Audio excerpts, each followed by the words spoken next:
That was a really good performance by Sebastian Fundora. Unified 154-pound title for the first time, and he does it by closing the show in the fourth round, closing the book on Cordell Booker. So listen, he fought like a champion tonight. I was wondering how he was going to look after a year layoff. Remember, the last time he fought was last March against Tim Tszyu, and he was on a medical suspension until November of 2024 because of the broken nose he had suffered in that fight. Now, originally, the plan was for him to fight Errol Spence. And I'm going to go ahead and say I feel Sebastian Fundora's team made a mistake with that because they could have had Crawford. You know, in fact, Fundora wanted Crawford. He wanted big fights. But his team, Samson and the guys, they were trying to really force that in-house Errol Spence fight all for Errol Spence to waste their time. So now, unfortunately, he's fighting on regular Amazon Prime in the nearly over a half-empty arena in Vegas against Cordell Booker to pretty much stay busy. But he did what he was supposed to do. He didn't play with his food. And the pressure is menacing. And finally, I know we said it the last time when he fought Tim Tszyu, he's finally fighting to his height, the 6'5.5". That's what he's listed at now.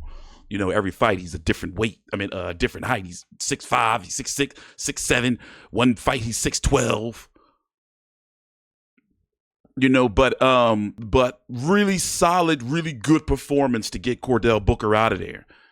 And Fundora, even though he's the nicest guy, heart of gold, like he's really menacing in there. His sister is too. I like her scowl. So, you know, now who do we want to see? You know, I think that they're going to probably try to pull Jermell Charlo out. In fact, let's look at the rankings and see what his mandatory is, because I don't think that he'll ever see Crawford. Crawford's going to fight Canelo and then probably retire after that. And then I don't see him going. I'm not sure what Crawford's going to do. We don't know. But it's going to be interesting to see what happens after that Canelo fight, win or lose for Terrence Crawford. But, you know, you got Bakram Murtazaliev out there, who is the IBF champion. He hasn't gotten no smoke, and both of them have beaten Tim Tszyu. So it will make sense for them to unify that WBC, WBO, and IBF title that he has. And as you can see, Terrence Crawford has the WBA, and he's the WBO mandatory because he's the interim champion. But the 154-pound division is pretty stacked, and there is no shortage of opponents out there for Sebastian Fundora. I'm just not a fan of the way his team handled that Tim Tszyu situation. Pretty much, you know, tried to screw him out of his rematch clause. Well, let's listen and take a time out, like the video, subscribe. And still, the unified WBC and WBO super welterweight champion of the world, the towering Inferno, Sebastian. And by the way, it's 10:05 p.m. Eastern. Like, I love the pacing of PBC cards. It started at 8 p.m. and then look, you know, it was a 3-fight card, but they get straight to business. We're going to wait and listen to the post-fight interview, see what's next. And hopefully they get him out there, keep him busy. And do not be surprised if he ends up on a Saudi card, because it looks like they're closing in on PBC fighters. Like you haven't missed a beat.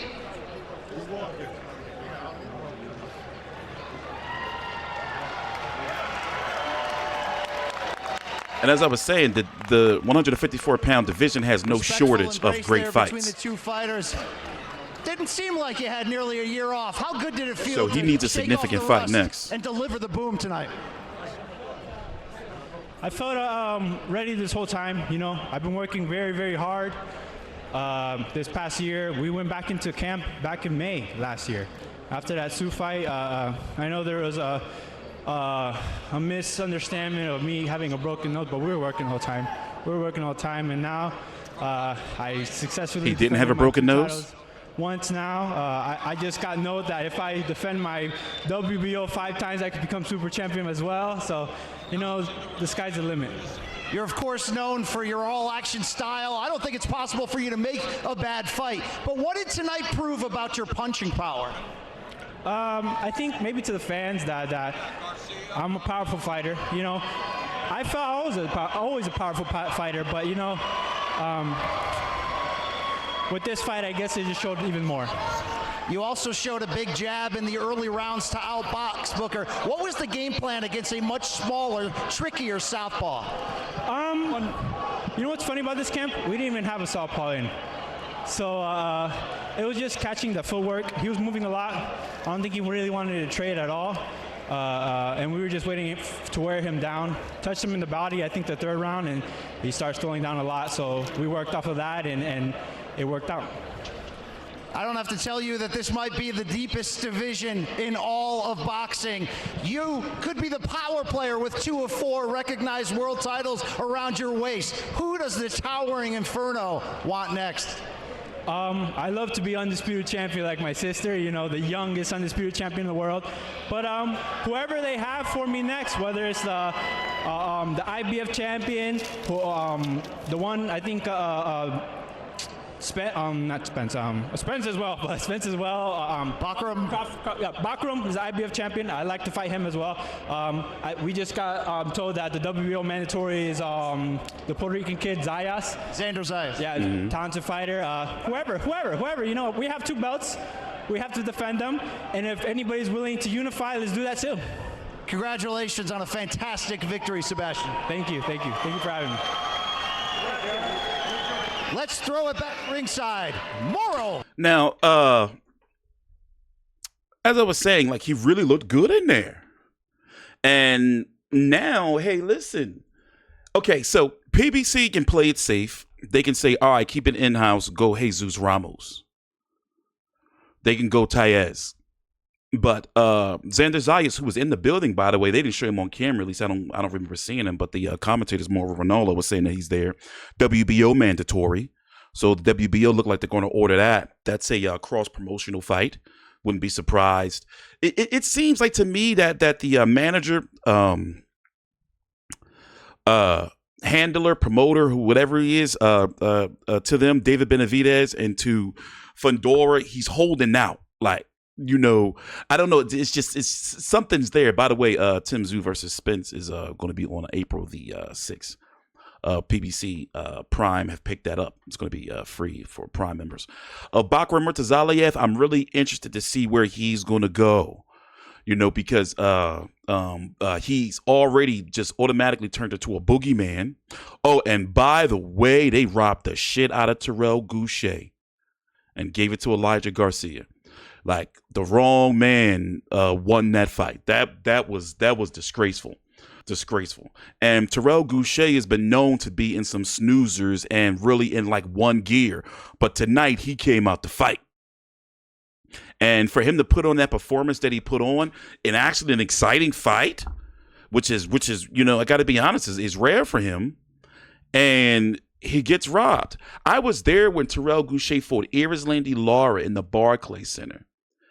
And people were walking out on the broadcast. It's the first Barclays Center where, like, they didn't even have a post-fight press conference. They just kicked everybody out the arena. That never happened before. But anyway, I spoke to him several times. Cool guy, you know, very humble dude. So it was real sad to see like that happen to him. But anyway, as I was saying, look at all these names in the 154-pound division. And let's just take Crawford out. But look at these names. You got, you know, Erickson Lubin, who's going to be fighting IBF Eliminator. You got Bakram Murtazaliev. You got Sergey Bahuchuk, Virgil Ortiz Jr., Charles Conwell, Xander Zayas, Israel Madrimov, Magomed Kurbanov. And I'm just talking about names. You know, you got Tim Tszyu, who's taking on Joey Spencer. You got Keith Thurman at now 154 pounds. And then you got Jamel Charlo. He's going to be coming back soon. So it's a very, very stacked division. But I think Fundora, he needs to go for the most meaningful fight. I would say, if not a unification against Murtazaliev, try to, you know, the Virgil Ortiz fight is right there. Xander Zayas, they're looking like they're going to order that. You know, but I think, you know, if it's not Charlo, I don't think it's going to be Spence. If it's not Jamel Charlo, then, you know, I mean, Bakram Murtazaliev, Virgil Ortiz. You know, and if you really want to show some balls, fight Sergey Bahuchuk. You see what I'm saying? But with that being said, man, like I'm really happy for Fundora. Like, because I was wondering after the layoff, and also, what is this saying that there was a misunderstanding that his nose wasn't really broke? Now, I could do a whole video on the shadiness that was surrounding when he beat Tim Tszyu, and how they were really trying to screw Tim Tszyu over of his rematch, verbal agreement rematch. Remember, there was a lot of controversy about that, where a press release had to be issued saying they were going to honor it was a lot of controversy going on with that. But now that he's saying his nose wasn't broken, but yet he couldn't fight until November, like something is really shady there.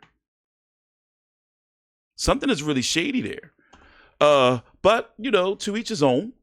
Yeah, it was a month ago. Next week will be, a year. Next week will be a year ago. So who knows? Maybe we could see that Fundora Tszyu rematch one day. If Tszyu gets past Joey Spencer, which I believe he will, he's supposed to fight Keith Thurman. Big question mark around that fight. Him and Keith Thurman are going to fight sometime in the summer. June, July, likely July. Won't be surprised if it's August. And then in the end of the year, beginning of next year, depending on what Fundora's doing, and if he's still going to be winning, keep winning, it's time that they can revisit that.